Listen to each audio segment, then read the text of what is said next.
एवं न्याय राज्य मंत्री स्वतंत्र प्रभार श्री अर्जुन राम मेघवाल जी, राजस्थान उच्च न्यायालय के मुख्य न्यायाधीश श्री मनिंद्र मोहन श्रीवास्तव जी,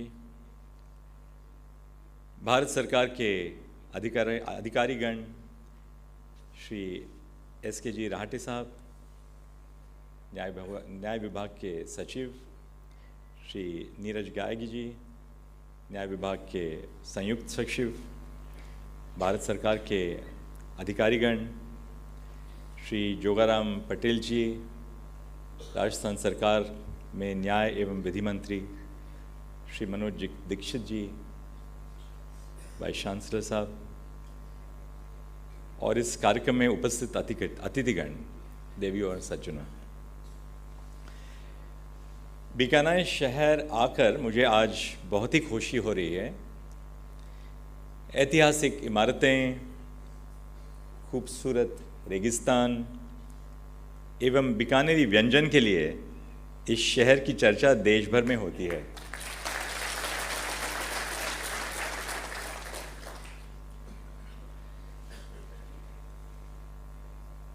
बीकानेर के तहत देश के अन्य शहर भी अलग अलग कारणों में मशहूर हैं।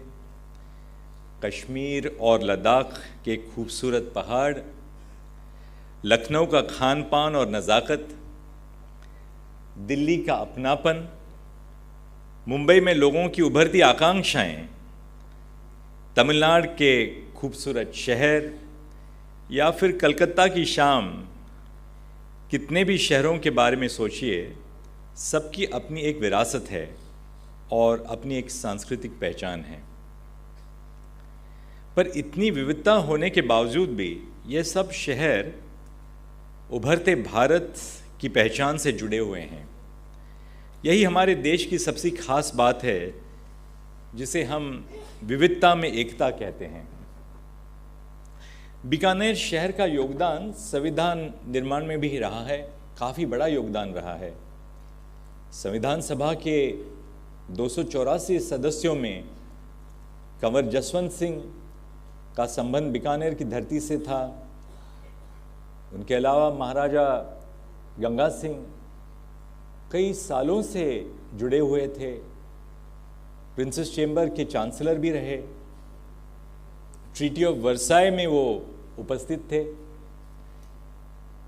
संविधान सभा में देश के अलग अलग हिस्से से आए हुए लोगों ने संविधान निर्माण में महत्वपूर्ण भूमिका निभाई।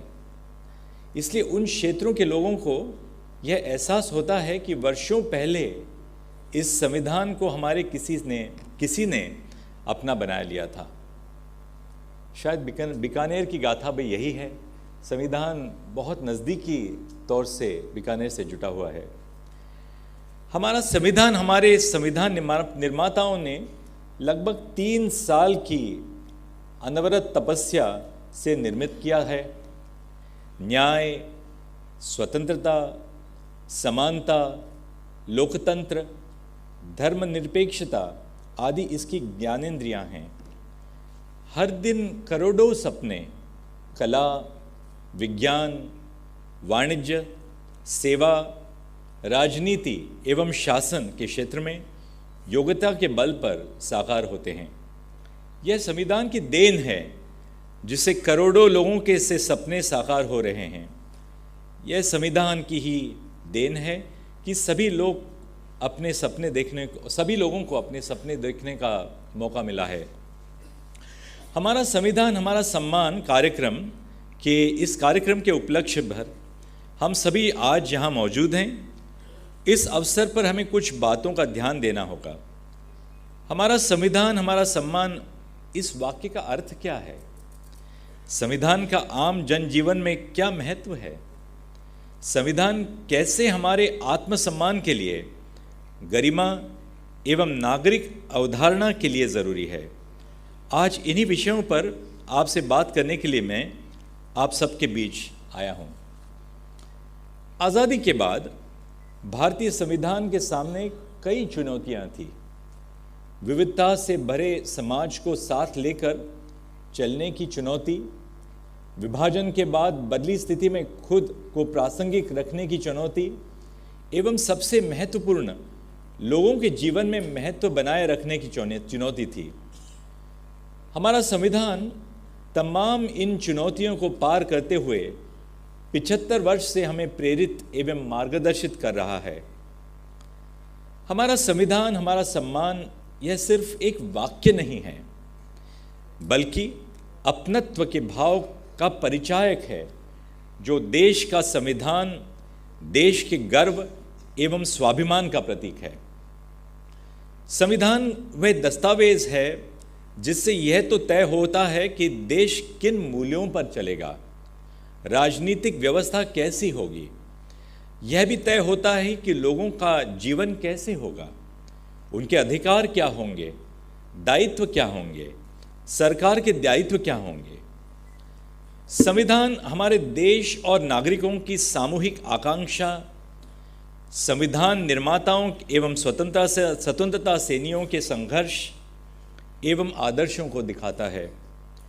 भारतीय संविधान एक ऐसा दस्तावेज है जिसमें सामान्य सिद्धांतों और मानवीय भावनाओं को प्रकट करने वाले प्रावधान एवं प्रशासनिक विवरण एक साथ मिल जाते हैं।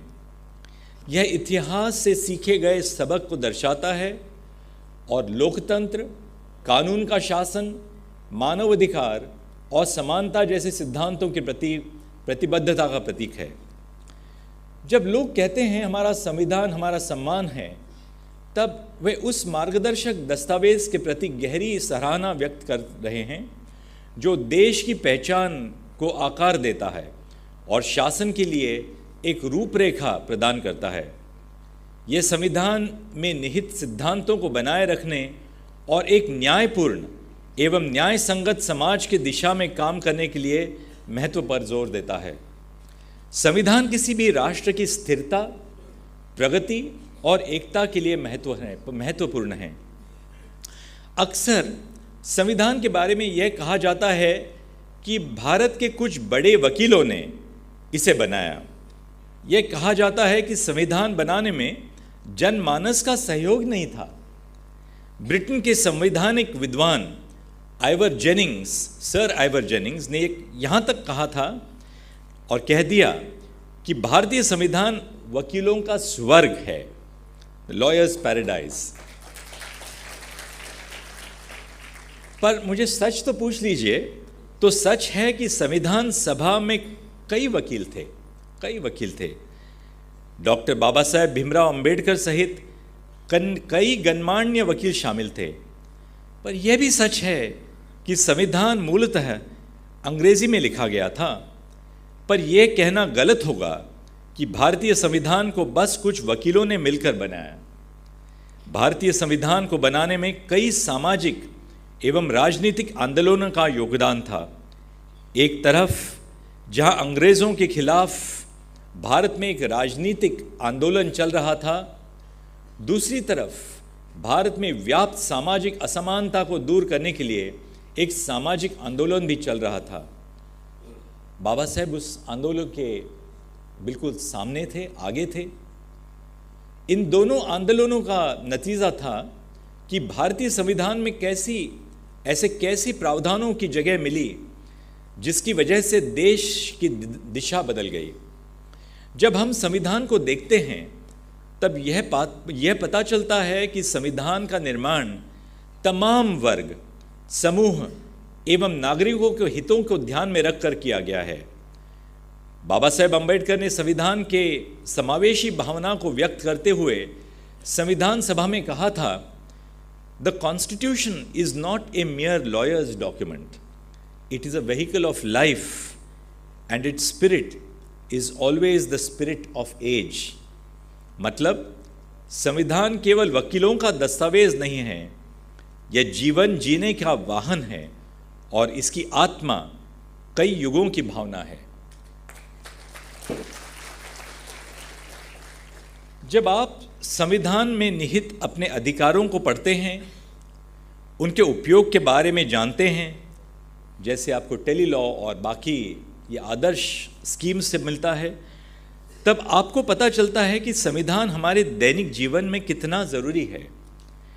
आपके दैनिक मजदूरी, पेंशन, राशन साफ पानी, पढ़ाई, स्वास्थ्य, इन सब का अधिकार हमें संविधान से आता है। यह स्पष्ट करता है कि संविधान सिर्फ न्यायालय, सरकारी दफ्तरों और किताबों तक ही सीमित नहीं है। यह कोर्ट के कॉरिडोर से लेकर गांव के चबूतरे तक अपना स्थान बनाए रहा है। मैं जिस राज्य से आता हूं, महाराष्ट्र, वहाँ कई लोग संविधान को लेकर बातें वटवृक्ष के एवं चबूतरे पर करते मिले पाएंगे, जिससे हम मराठी में संविधान कट्टा कहते हैं। संविधान कट्टा कहते हैं, कट्टा गट्टा कहते हैं आप। राजस्थान के जयपुर में संविधान पार्क बनाया गया है, जिसमें संविधान की यात्रा एवं संविधान के बारे में विस्तार से बताया गया है। यह अपने तरह का देश भर में पहला संविधान पार्क है। संविधान की लोकप्रियता को बढ़ावा देने का सबसे अच्छा तरीका लोगों को उसके बारे में अधिक जानकारी देना है। इसलिए संविधान और उसके मूल्यों के साथ लोगों का परिचय कराने के लिए राज्य की भूमिका महत्वपूर्ण हो जाती है। इसलिए मैं आज department of justice Arjun Ram Meghwal ji को बहुत बहुत धन्यवाद मैं अपनी तरफ से अदा करना चाहता हूँ। भारतीय संविधान को सभी का संविधान माना जाता है, क्योंकि इसे समावेशी तौर पर बनाया गया था। कानून के समक्ष समानता का अधिकार संविधान देता है। इसमें निहित सिद्धांत और अधिकार सभी नागरिकों पर लागू होते हैं, चाहे उनकी पृष्ठभूमि, धर्म, जाति, लिंग या कोई अन्य विशेषता कुछ भी हो। यह सुनिश्चित करता है कि सभी व्यक्तियों के साथ समान व्यवहार किया जाए और उन्हें समान अवसर प्राप्त हो। भारतीय संविधान की यही कई विशेषताएं उसे सभी समूहों के बीच स्वीकार्य बनाती हैं। हमारे संविधान निर्माताओं ने उनके मन में व्यक्ति की गरिमा यानी ह्यूमन डिग्निटी का सर्वोच्च महत्व था। डॉक्टर बाबा साहेब अम्बेडकर ने संविधान सभा के प्रारूप समिति के अध्यक्ष के रूप में यह सुनिश्चित किया कि न्याय, स्वतंत्रता और समानता के मूल्यों के साथ साथ बंधुता यानी फ्रेटर्निटी और व्यक्ति की गरिमा की भावनाओं को भी संविधान बढ़ावा दे। उन्होंने स्वतंत्रता एवं समानता के हनन के खिलाफ बंधुता को वास्तविक सुरक्षा कवच माना एवं उसे सबसे ऊंचा स्थान दिया। कहने का मतलब यह है कि देश में समानता को बनाए रखने के लिए आपसी बंधुता जरूरी है। अगर लोग एक दूसरे के साथ लड़ेंगे तो देश कैसे आगे बढ़ेगा? इसलिए जब हम हमारा संविधान हमारा सम्मान कहते हैं तो हमें इस बात पर भी जोर देना होगा कि हम देश में बंधुता एवं भाईचारे को भी बढ़ावा दें। इन भावनाओं को अपने जीवन में, अपने निजी जीवन में आत्मसात करें।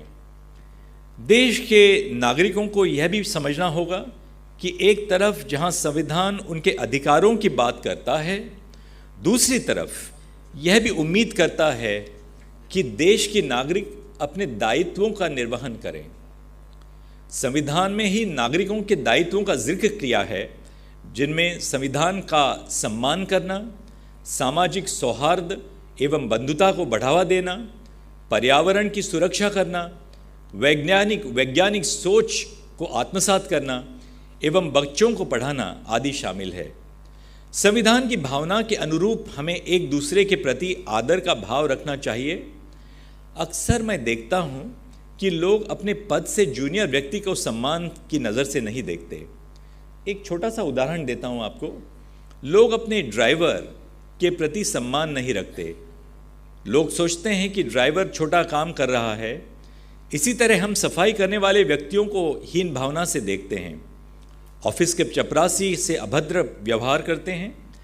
हमें यह समझना होगा कि भले कोई भी व्यक्ति हमसे पद से छोटा हो, पर उस व्यक्ति की भी उतनी ही व्यक्तिगत गरिमा है जितनी कि हमारी है।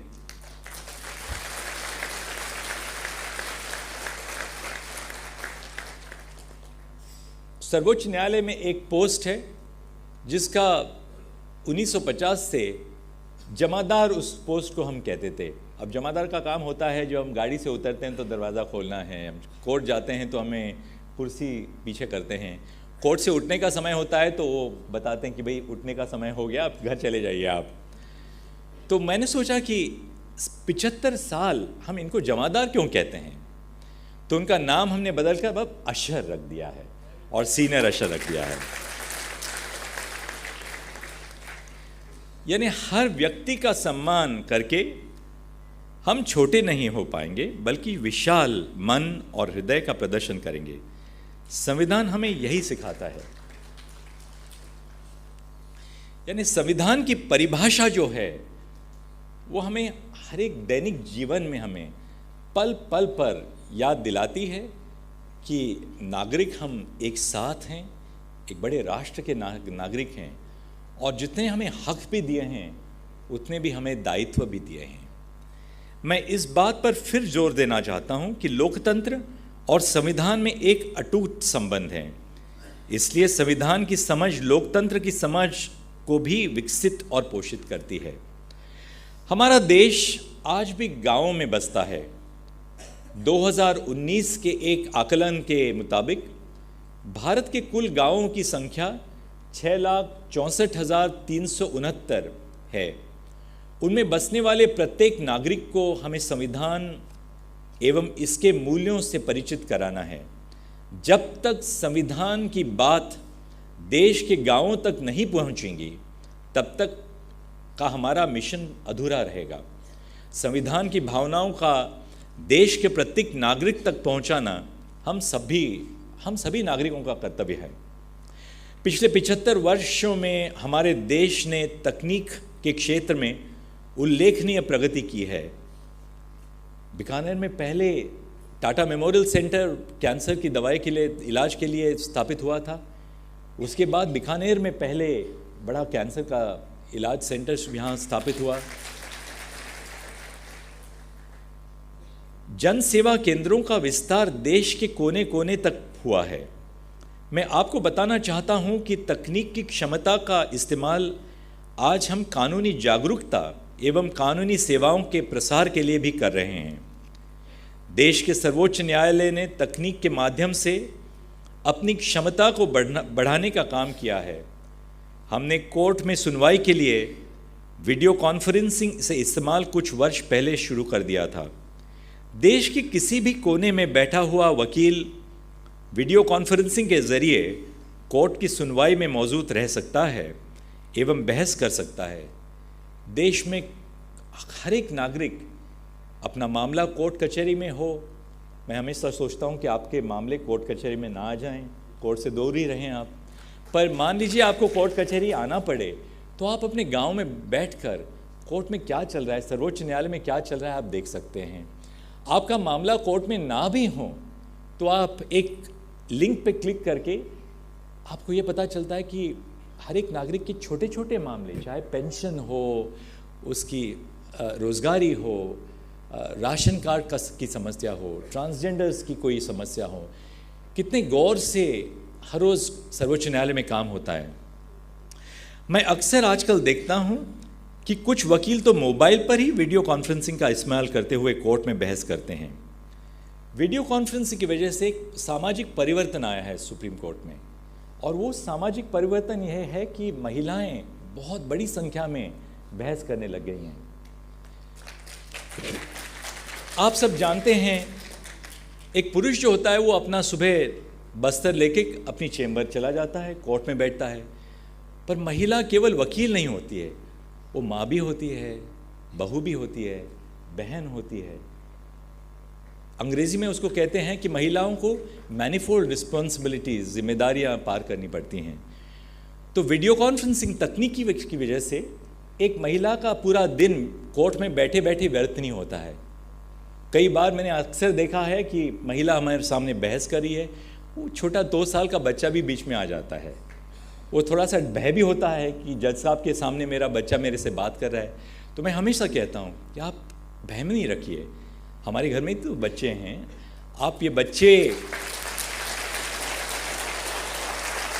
आप अपने बच्चे को पालकर अपने परिवार के प्रति आपकी सारी जिम्मेदारियां निभाती हैं, और साथ साथ में आपके शिक्षा जो आपने प्राप्त की है उसका कितना बड़ा निर्वहन कर रही हैं। तो आप सब रोल मॉडल्स हैं। यहाँ पर बीकानेर में collector, the superintendent of police, the divisional commissioner, आप सब महिलाएं हैं, आप रोल मॉडल्स हैं, ना ही केवल बीकानेर के लिए, ना ही केवल राजस्थान के लिए, मैं समझता हूँ सारे देश के लिए आप रोल मॉडल्स हैं। एक नए राष्ट्र का आप प्रतीक हैं। सर्वोच्च न्यायालय के अपने निर्णयों को देश के विभिन्न भाषाओं में अनुवादित कर रहा है आज। इसमें तकनीक का सहारा लिया जा रहा है। हमारा उद्देश्य है कि देश के न्यायालयों में जो भी निर्णय दिए जा रहे हैं उन्हें आम जनता की भाषा में उन तक पहुंचा जाए। इस प्रकार तकनीक ने देश को न्याय की भावना से जोड़ा है। आर्टिफिशियल इंटेलिजेंस यानी कृत्रिम बुद्धिमत्ता को लोगों के उपयोग के अनुकूल बनाकर हम कानूनी सेवाओं के प्रति जागृत तथा प्राप्ति दोनों को घर घर तक पहुंचा सकते हैं। आज हमारे 1950 से 2024 तक 36,000 निर्णयों का जो इंग्लिश में निर्णय थे पूरा हिंदी में अनुवाद हुआ है। ये सेवा मुफ्त सबको मिल रही है। आप आज भी ESCR पे क्लिक कर लें, DGSCR पे क्लिक कर लें तो आपको सारे निर्णय मुफ्त आप पा सकते हैं। हमारा संविधान हमारा सम्मान, यह अभियान ये अभियान पूरा साल चलेगा। आज हमने न्याय सहायक कार्यक्रम की भी शुरुआत की है। न्याय सहायक समुदाय आधारित संदेश वाहक है जिन्हें कई ब्लॉकों और जिलों में केंद्रीय न्याय विभाग द्वारा दी जाने वाली कानूनी सेवाओं और समाधानों पर घर घर जागरूकता पैदा करने का काम सौंपा गया है।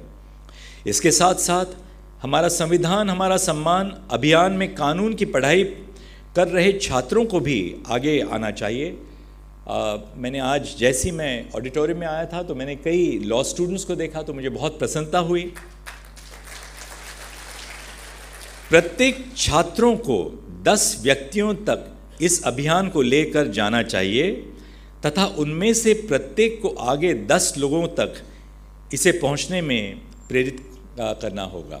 यानी ह्यूमन चेन बन जाएगी ये। भारत के मुख्य न्यायाधीश होने के नाते मेरा कर्तव्य है कि कतार के सबसे अंतिम व्यक्ति को भी यह भरोसा दिलाऊं कि न्यायालय आना आपका संवैधानिक अधिकार है। अदालतों के फैसले सरल भाषा में उपलब्ध हो रहे हैं। इस बात का भी मेरा प्रयास जारी है कि अदालतों के फैसले आम नागरिकों के लिए अधिकतम क्षेत्रीय भाषाओं में उपलब्ध हों। जब मैं अपने निर्णय का क्राफ्टिंग करता हूँ, जब मैं अपने निर्णय लिखता हूँ, ख़ासतौर पर शनिवार और रविवार को, तो मैं हमेशा ये सोचता हूँ कि ये जो मैं निर्णय दे रहा हूँ सर्वोच्च न्यायालय में, ये किसके लिए है? क्या वकीलों के लिए है? क्या जजों के लिए है? आप निर्णय वकीलों के लिए लिखेंगे, जजों के लिए लिखेंगे तो क्लिष्ट भाषा में लिखेंगे। पर आप यदि अपना कर्तव्य ये समझते हैं कि ये निर्णय को मुझे नागरिकों तक पहुंचाना है तो उनकी भाषा में, बहुत सरल भाषा में आप लिख पाएंगे। हम जिला एवं तालुका न्यायालयों को संवेदनशील बनाना चाहते हैं क्योंकि यह इंसाफ की पहली सीढ़ी है। हम इस बात पर कई प्रयास कर रहे हैं कि जिला एवं तालुका न्यायालयों की स्थिति को सुधारा जाए एवं उनकी इमारतों को आधुनिक युग के अनुरूप बदलाव किया जाए। न्याय मानवीय होता है, संवेदनशील होता है। आज कानून की पढ़ाई में बच्चियों की रुचि तथा बढ़ती संख्या देखना खुशी का विषय है। अभी थोड़ी देर पहले मुझे कलेक्टर मैम ने बताया कि वो कैंपस लॉ सेंटर में उन्होंने शिक्षा प्राप्त की, जहाँ पर मैं भी स्टूडेंट था। 20-25 साल उनसे सीनियर था मैं। जिला न्यायालयों में महिला न्यायाधीशों की बढ़ती संख्या भी बेहद उत्साहजनक है। मैं आपको बताना चाहता हूं कि पिछले कुछ वर्ष में कई राज्यों में सिविल जज जूनियर डिवीजन के पद के लिए चयन में महिला न्यायाधीशों की संख्या 50% से भी ज़्यादा है।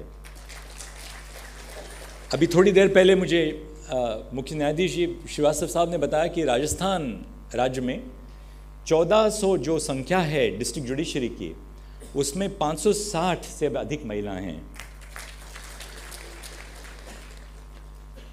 आखिर में यह कहना चाहता हूं कि संविधान के 75वें वर्ष में हमें यही सुनिश्चित करने का प्रयास करना चाहिए कि संविधान के मूल्य हमारे जीवन में मूलभूत परिवर्तन लाएं, उन समुदायों को मुख्य द्वार में ले आएं जिसकी कल्पना संविधान निर्माताओं ने की थी। इन्हीं शब्दों के साथ मैं अपनी बात पर विराम देता हूं एवं आप सभी को शुभकामनाएं प्रेषित करता हूं। आखिरी में मैं ये भी कहना चाहता हूं कि मेरी थोड़ी बहुत मराठी मिश्रित जो भाषा है, मराठी मिश्रित भाषा है, उसको आपने बहुत गौर से सुना, आपके बहुत बहुत धन्यवाद। ई कोर्ट्स फेज़ 3 का शुभारंभ हो रहा है। भारत सरकार ने ई कोर्ट्स फेज़ 3 में करीब 7,000 करोड़ रुपए का बजट हमें प्रदान किया है।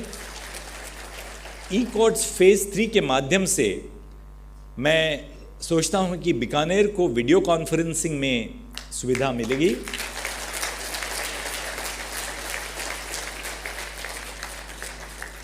ताकि बीकानेर में बसे हुए जो वकील हैं वो भी अपने हाईकोर्ट में अपनी बहस करें।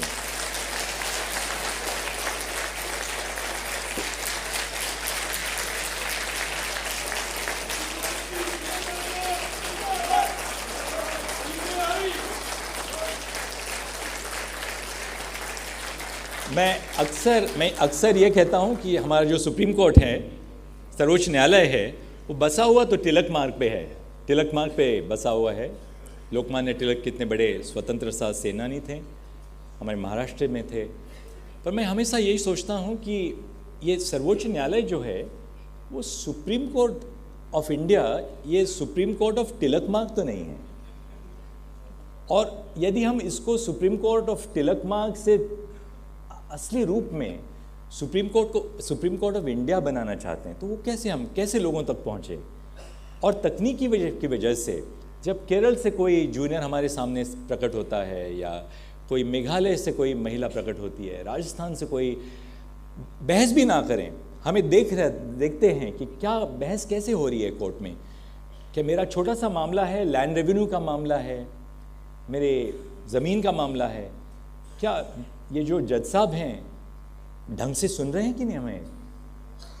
तो ये जो एक कॉन्फिडेंस पैदा करता है लोगों में, इसकी बहुत ज़रूरत है। और मैं सोचता हूँ कि वैसे ही हाई कोर्ट ऑफ राजस्थान केवल हाई कोर्ट ऑफ जयपुर और हाई कोर्ट ऑफ जोधपुर नहीं है, पूरे राज्य का हाई कोर्ट है।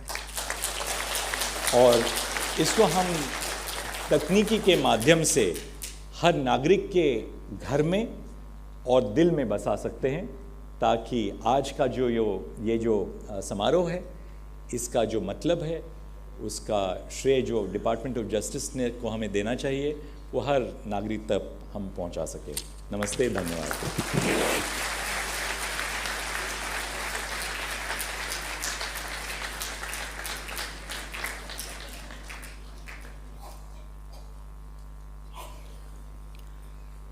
आपरो घना घना रंग सा माननीय मुख्य न्यायाधीश महोदय, आपका सादर धन्यवाद। हम चाहेंगे कि इस भव्य आयोजन की स्मृतियां लंबे समय तक अतिथियों के ज़हन में बसी रहें। इसी क्रम में सर्वप्रथम माननीय केंद्रीय कानून व न्याय मंत्री स्वतंत्र प्रभार श्री अर्जुन राम जी मेघवाल से मेरा निवेदन कि वे भारत के माननीय मुख्य न्यायाधीश डॉक्टर DY चंद्रचूड़ जी को स्मृति चिन्ह देकर उनका सम्मान करेंगे।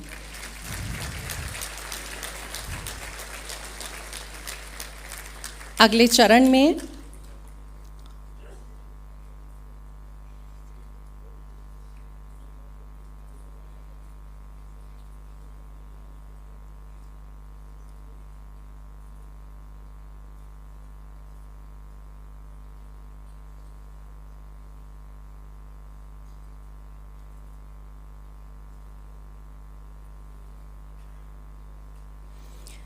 अगले चरण में हमारे अपने महाराजा गंगा सिंह विश्वविद्यालय के कुलपति आचार्य मनोज दीक्षित सर भारत के माननीय मुख्य न्यायाधीश डॉक्टर DY चंद्रचूड़ जी को स्मृति चिन्ह भेंट करेंगे।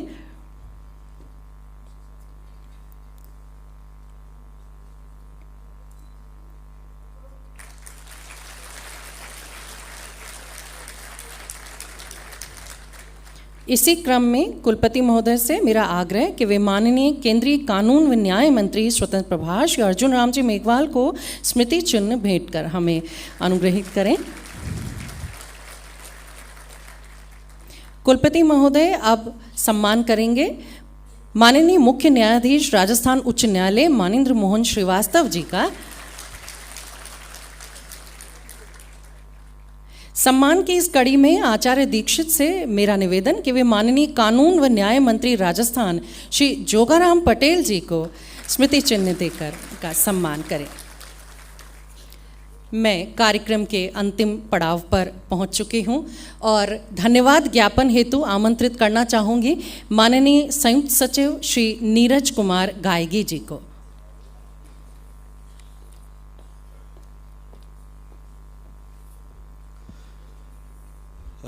इस समारोह में उपस्थित सभी देवी एवं संजनों को मेरा नाम नमस्कार।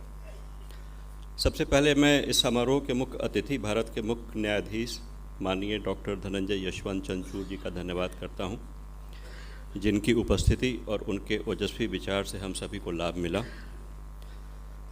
सर, पद पे कोई भी जा सकता है, लेकिन उस पद के साथ एक विशाल हृदय और महानता लिए, सज्जनता लिए जो आपका व्यक्तित्व है, वो सिर्फ आप हमारे आदर्श नहीं हैं। इस सभागार में उपस्थित वो सभी छात्र जिन्होंने आज आपको देखा और आपको सुना, उनके लिए एक हसीन याद बन जाएगी उनकी। मैं धन्यवाद ज्ञापन करता हूं हमारे प्रिय विधि एवं न्याय मंत्री श्री अर्जुन राम मेघवाल जी का। सर, आपके नेतृत्व में न्याय विभाग जनसुलभ न्याय प्रदान करने हेतु नित्य नए प्रयोग कर रहा है। मैं धन्यवाद करता हूं राजस्थान उच्च न्यायालय के माननीय मुख्य न्यायाधीश जस्टिस मनेंद्र मोहन श्रीवास्तव जी का, जिन्होंने अपनी उपस्थिति से इस समारोह की गरिमा बढ़ाई। धन्यवाद देना चाहूँगा राजस्थान के माननीय विधि एवं कानून मंत्री श्री जोगाराम पटेल जी का, जिन्होंने अपना मूल्यवान समय हमें दिया। न्याय विभाग के सचिव श्री सुधीर रहाटे जी का धन्यवाद। सर, आपका मार्गदर्शन और सहयोग हमें आज मिला है और हर बार मिलता रहेगा, ऐसा हमारा विश्वास है। धन्यवाद देता हूँ महाराज गंगा सिंह यूनिवर्सिटी के कुलपति आचार्य मनोज दीक्षित जी का, जिनके प्रांगण में यह कार्यक्रम हो रहा है। विशेष धन्यवाद देना चाहता हूँ न्याय विभाग की दिशा टीम का, जिन्होंने अपनी अथक मेहनत और लगन से इस समारोह का आयोजन किया।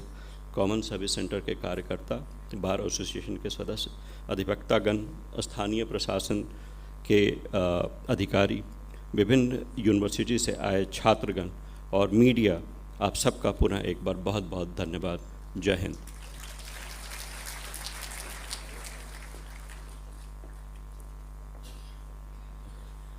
बीकानेर पुलिस के 12 वीर जवान बैंड कमांडर कालू राम जी के नेतृत्व में हमारे बीच हैं, जिनका उत्साह देखते ही बनता है। अब वे बैंड की धुन पर राष्ट्रगान बजाएंगे। हम सभी अपने अपने स्थान पर खड़े होंगे।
ऑडिटोरियम में उपस्थित समस्त गणमान्य नागरिकों व विद्यार्थियों से मेरा आग्रह रहेगा कि वे अतिथियों के प्रस्थान पश्चात ही सभागार छोड़ें।